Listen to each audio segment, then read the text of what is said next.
Hot FM. Kapten Zahari, aku mungkin tidak mengenalimu, tapi ku tahu kau sedang lakukan yang terbaik di saat ini.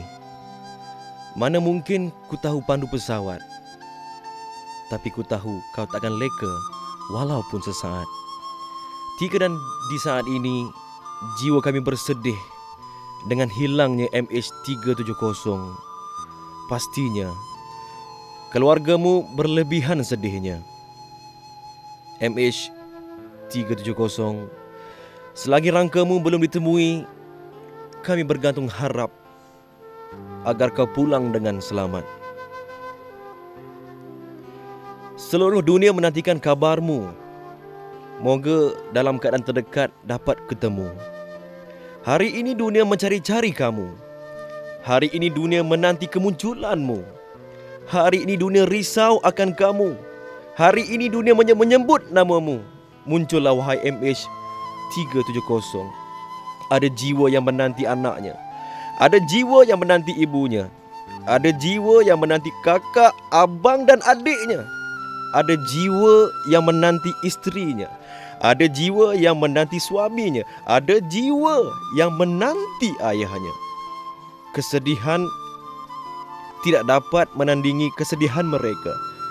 Kami mungkin tidak sebangsa dan kami mungkin tidak seagama, tapi darah yang mengalir dalam badan kami merah pekat warnanya.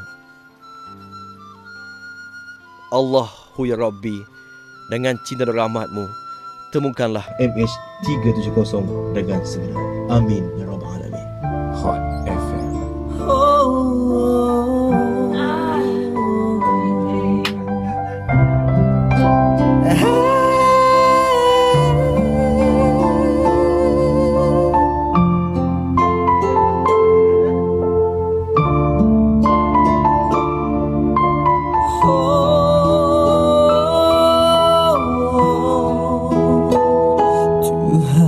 Tolong lembutkan hati dia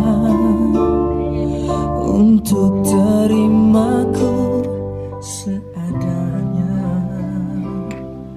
karena ku tak sanggup, karena ku tak mampu.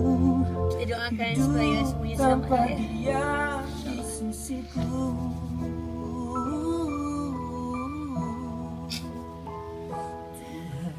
Hot FM.